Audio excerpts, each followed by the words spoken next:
So finally, Apple have updated the MacBook Air. It's been so many years since the last update that I was beginning to think that Apple had completely forgotten about the Air or they were going to discontinue it. But it's finally here. This is the 2018 version. Is it any good? Well, let's take a look together.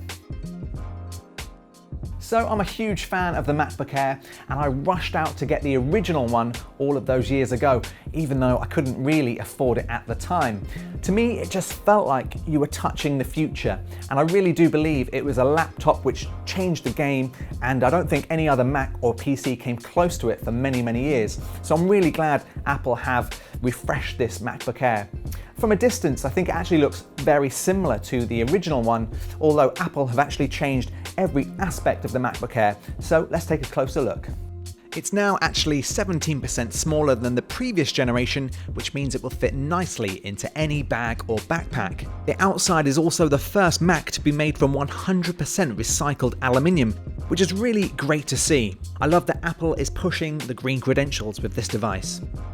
The sides feature two USB-C ports on the left, and to the right side we luckily still have the trusty headphone socket. It feels slightly lighter than the previous MacBook Air, but even the previous gen was pretty lightweight.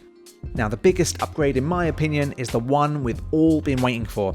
Finally, an upgrade to a full Retina display.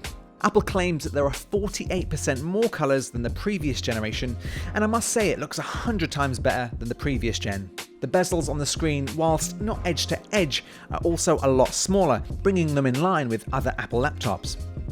It's not the brightest screen, and I have noticed my MacBook Pro screen appears to be a little brighter. The MacBook Pro also has a wider colour gamut, which is something to consider if you edit a lot of photos or videos. It's not a massively noticeable difference, but it is there. If we look below the beautiful Retina screen, we now have the new keyboard. Now, this is the new Butterfly keyboard version 3, and I'll be completely honest, I've been using this style keyboard since it came out on my 2016 MacBook Pro, and I'm still not a fan. I think the key press is far too shallow, and I do prefer the older style keyboards, but hey, it's not a deal breaker, and I'm sure most people will enjoy it. On the top right, we now have the Touch ID sensor, which is a great addition. You can use this to quickly log into your device or pay on sites using Apple Pay, which is really great. On the sides of the keyboards, you can now see the new speaker grills, and I can confirm that the new speakers sound much louder than the previous generation. Apple say they're 25% louder and feature deeper bass. So whilst this isn't going to run a party, it's perfect for watching YouTube videos or listening to music. Now below the keyboard we now have the new Force Touch trackpad, which is really nice.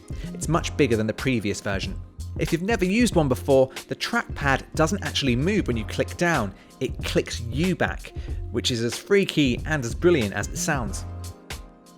Inside the laptop we've got the 8th gen Intel Core Y series chips, and whilst they're good for most people, they are a little bit slower than the MacBook Pros, although I think they're definitely good for most tasks.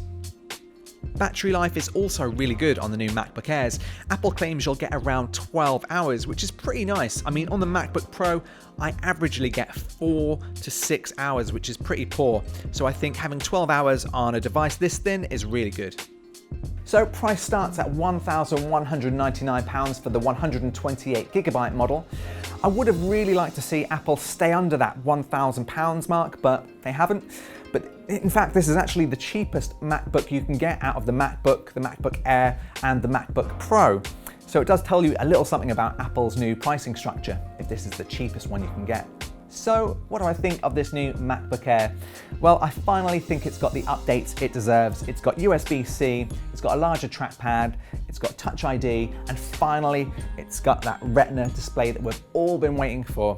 So the only things I don't really like, I think one, the price is a little bit expensive, but you know, it's Apple. And secondly, the keyboard. I've had the Butterfly keyboard on my MacBook Pro for over a year now, and I still don't really like it that much. You can get used to it, and it's not a deal breaker, but I would like to see a bit more travel in that keyboard. So I think if you're in the market for a MacBook Air, I really think you're going to love this device, and it's going to last you a long time. But let me know what you think about the MacBook Air in the comments below. I hope you've enjoyed this video, and make sure you subscribe to our channel for other videos just like this.